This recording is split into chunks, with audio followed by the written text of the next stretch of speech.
He looked good Tuesday and Wednesday. He looked good today. So. Is it Yep. good to go then?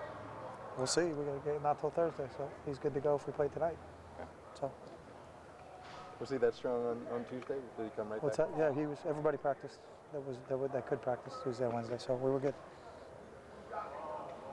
Any thoughts on giving Seastrunk some reps with the first or second team? No, we got pretty good depth at running back right now. We're confident what we got going into the game, and we're not going to play a kid just for the sake of playing a kid. If it means he's going to get one snap in a game, it's not worth burning a red shirt on. So. Even with Kenyon being day-to-day? No. Chip, I know recruiting's a year-round thing. When you're doing as well as you're doing, coming off the Rose Bowl, how much does that help as you move forward? It helps, but I mean, every kid's kind of individuals, and you know, sometimes you would think it would help more than it does, and then other times it's really the reason somebody contacted you. So the big thing for us is making sure we got the right fit for our school, and what may be the right fit for Oregon is different than the right fit for everybody else. So we were pretty thorough in our evaluations of making sure that the ones we're going after are the right guys for our team in terms of how hard will they practice? Will they practice as hard as we need them to practice?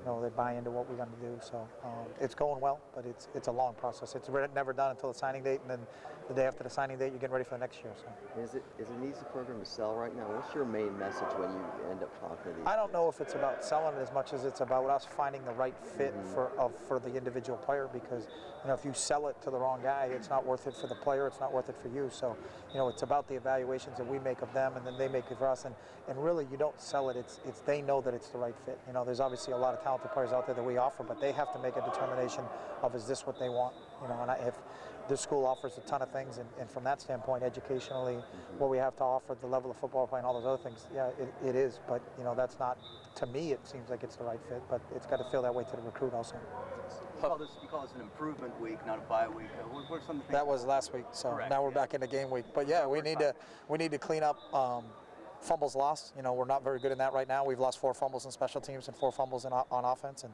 we need to clean that up. We got some holding penalties that are high, in my opinion, and we need to work on fundamentals, getting our hands inside the framework of the body.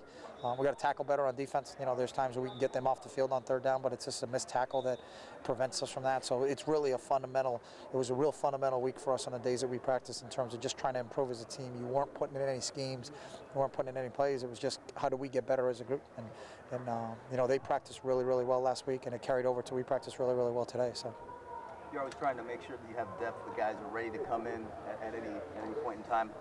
Talk about just kind of like how that's happened so far this year, guys who get their chance to come in and don't really miss a beat. Yeah, you know, and it's a lot towards them in terms of their preparation, is that they all, and it's not coach talk, that they got to prepare like they're the starter.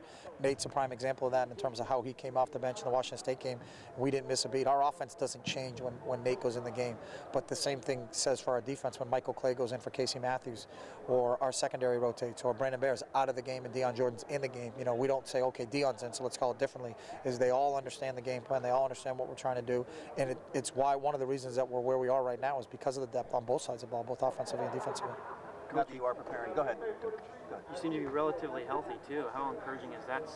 It's very, very encouraging. You know, the big thing that of trying to sustain this thing, because it's a long season, is can you keep your playmakers healthy and on every position? And we're, you know, knock on wood, we're relatively healthy at this point in time, and that's helped us. You know, there's a lot of times, and you know, you going through it.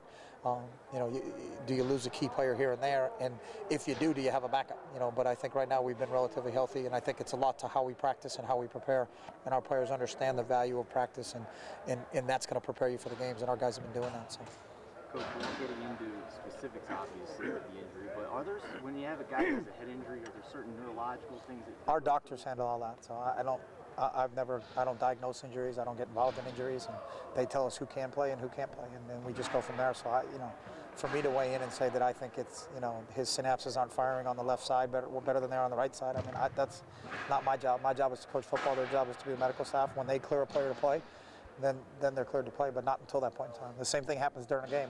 Chief just tells me, is the kid in or is he out? You know, I don't get into debates over what the injury is and all those other things, because that's not my job. So everybody has a role on this team from a coaching standpoint, from a medical standpoint, from a player standpoint, and they just tell us how to go. Now that you're preparing for UCLA, can you kind of handicap them, you know, what you kind of need to work on in this game? Yeah, you know, they run a little bit of a different offense that they run before. They've changed. They're running the pistol offense. They're running the ball really well. Their passing game isn't what it has been in the past, but I think it's maybe because of their dedication in running this new offense, but they are running the ball really well. It depends on what game you watch to what you see. You know, they played as good a football as I saw when they went down to Texas and beat Texas. You know, and we imagine they have a week off. They got a chance to recover a little bit, and we're expecting a heck of a Pac-10 football game here next Thursday night. But you know, defensively they're the same they've been in the last couple of years, and they've been one of the better defenses in the league. They got some athletic players.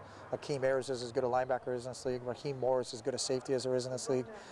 They got 2 really good running backs that can tote the rock a little bit. So we expect a battle on Thursday. How's Aaron looked since